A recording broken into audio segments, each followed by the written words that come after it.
ಆ, ವಸತಿ ಮತ್ತು ಅಲ್ಪಸಂಖ್ಯಾತ ಕಲ್ಯಾಣ ಇಲಾಖೆ ಸಚಿವರನ್ನು ಕೇಳಬಯಸಿದ್ದೆ. ಓಕೆ, ಸಚಿವರೇ ಉತ್ತರ. ರಾಯರೆಡ್ಡಿ ಉತ್ತರ ಕೊಡಲಿ.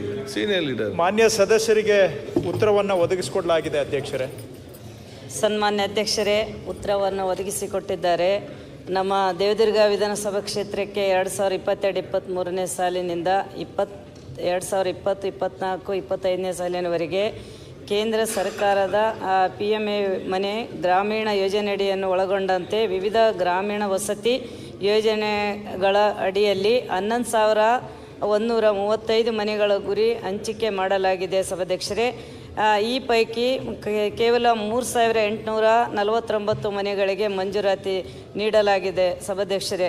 ಆದರೆ ಇನ್ನೂ 7,286 ಜನಕ್ಕೆ ಮನೆ ಕೊಟ್ಟಿಲ್ಲ. ಅವರು ಕೂಡ ಭಾಳ ಸಂಕಷ್ಟದಲ್ಲಿದ್ದಾರೆ. ಅವರಿಗೆ ಶೀಘ್ರವಾಗಿ ಮನೆ ಕೊಡೋಂಥದ್ದು ಯಾವಾಗ ಅನ್ನೋಂಥದ್ದು ಸರ್ಕಾರ ಒಂದು ಮಾಹಿತಿ ಕೊಡಬೇಕು ಸಭಾಧ್ಯಕ್ಷರೇ. ಇನ್ನೊಂದು ಸಭಾಧ್ಯಕ್ಷರೇ, ನಮ್ಮದು SC/ST ಮೀಸಲು ಕ್ಷೇತ್ರ ಆಗಿರೋದ್ರಿಂದ ಪರಿಶಿಷ್ಟ ಜಾತಿ ಪರಿಶಿಷ್ಟ ಪಂಗಡದ ಜನ 1 ಲಕ್ಷದವರೆಗೆ ನಾವು ವಾಸ ಮಾಡ್ತಾ ಇದ್ದೀವಿ. ಅಂಬೇಡ್ಕರ್ ವಸತಿ ಯೋಜನೆ ಅಡಿಯಲ್ಲಿ 161 ಮನೆ ಮಾತ್ರ 2 ವರ್ಷದಲ್ಲಿ ಕೊಟ್ಟಿದ್ದು. ಹೆಚ್ಚು ಮನೆಗಳು ಕೊಡಬೇಕನ್ನೋಂಥದ್ದು ಸರ್ಕಾರಕ್ಕೆ ಮನವಿ ಮಾಡ್ತೀನಿ ಸಭಾಧ್ಯಕ್ಷರೇ. ಇನ್ನೊಂದು ಅಧ್ಯಕ್ಷರೇ, ರಾಜ್ಯ ವಸತಿ ಮನೆಗಳನ್ನು ಕೆಲವರು ಜನಪ್ರತಿನಿಧಿಗಳ ಒಂದು ಕೋರಿಕೆಗೆ ಅನುಸಾರವಾಗಿ ನಮ್ಮ ದೇವದುರ್ಗ ಕ್ಷೇತ್ರಕ್ಕೆ ಮನೆ ಕೊಟ್ಟಿವೆ ಅನ್ನೋಂಥದ್ದು ಮಾನ್ಯ ಸಚಿವರು ಮಾಹಿತಿ ಕೊಟ್ಟಾರ. ಆದರೆ ನಿಜವಾಗ್ಲೂ ಹೇಳ್ಬೇಕಂದ್ರೆ ಯಾವ ಜನಪ್ರತಿನಿಧಿಗಳು ಯಾರು ಅನ್ನೋಂಥದ್ದು ನಮಗೆ ಗೊತ್ತಿಲ್ಲ. ಯಾಕಂದರೆ ನಾನು ಕೂಡ ಒಂದು ಲೆಟ್ರ್ ಕೊಟ್ಟಿದ್ದೆ. ಈಗ ಜನಪ್ರತಿನಿಧಿಗಳ ಇದರಲ್ಲಿ 2-3 ಪಂಚಾಯತಿಗೆ ಕೆಲವೊಂದು ಮನೆಗಳು ಕೊಟ್ಟಾರ. ಆದರೆ ಸರಿಯಾಗಿ ಹಂಚಿಕೆ ಆಗಿಲ್ಲ ಅಂತೇಳಿ ಅಲ್ಲಿ ಜನ ಕಂಪ್ಲೇಂಟ್ ಮಾಡ್ತಾ ಇದ್ದಾರೆ. ಆದರೆ ನಿಜವಾದ ಬಡವರಿಗೆ ಮನೆ ಮುಟ್ಟಿಲ್ಲ.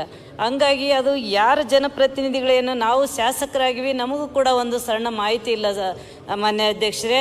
ಇನ್ನೊಂದು ರಾಮದುರ್ಗ ಪಂಚಾಯತಿಗೆ ಕೂಡ ನಾನು ಒಂದು ವಸತಿ ಸಚಿವರಿಗೆ ಮನವಿ ಕೊಟ್ಟಿದ್ದೆ.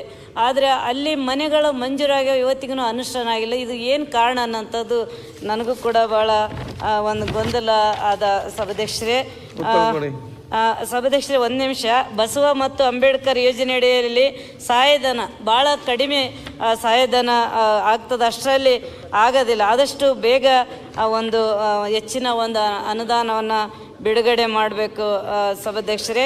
ಪ್ರಧಾನಮಂತ್ರಿ ಆವಾಸ್ ಯೋಜನೆಯಡಿಯಲ್ಲಿ ಕೇಂದ್ರ ಸರ್ಕಾರದ ಪಾಲು ಮಾತ್ರ ಬಿಡುಗಡೆ ಆಗಿದೆ. ರಾಜ್ಯ ಸರ್ಕಾರದ ಪಾಲು 55,000 ಸಹಾಯಧನ ಇನ್ನೂ ಬಿಡುಗಡೆ ಆಗಿಲ್ಲ. ಅದು ಯಾವಾಗ ಬಿಡುಗಡೆ ಆಗ್ತದೆ ಅನ್ನೋಂಥದ್ದು ಸದನದ ಗಮನಕ್ಕೆ ತರಬೇಕು. ನನಗೂ ಕೂಡ ಒಂದು ಮಾಹಿತಿ ಬೇಕು ಸಭಾಧ್ಯಕ್ಷರೇ. ಪ್ರಸ್ತುತ ಸರ್ಕಾರ ಹಲವು ಯೋಜನೆಗಳ ಅಡಿಯಲ್ಲಿ ಮನೆಗಳು ಬಡವರಿಗೆ ಮನೆಗಳು ನಿರ್ಮಿಸಿಕೊಟ್ರು ಕೂಡ 1,20,000 ಮನೆ ವೆಚ್ಚ ಆಗ್ತದ. ಆದರೆ ಹೆಚ್ಚಿನ ಯಾಕಂದ್ರೆ ಈಗ 2005-6ರಿಂದ ಅವಾಗ ನಾವು ಕೂಡ ಅಧ್ಯಕ್ಷರಿದ್ವಿ, ಅಲ್ಲಿಂದ ಇಲ್ಲಿವರೆಗೆ ಅದೇ ಆದ ಸ್ವಲ್ಪ 5 ಲಕ್ಷ ಅಥವಾ ಜಾಸ್ತಿ ಮನೆ ಅನುದಾನವನ್ನು ಕೊಡಬೇಕನ್ನೋಂಥದ್ದು ಸರ್ಕಾರದ ಗಮನಕ್ಕೆ ತರೋದು. PMGY ಮನೆ ಇಲ್ಲಿ ಒಂದು ಸಮಸ್ಯೆ ಆಗಿದೆ. 7.5 ಲಕ್ಷ ಮನೆ ಕರ್ನಾಟಕ ರಾಜ್ಯಕ್ಕೆ ಬಂದಿದೆ.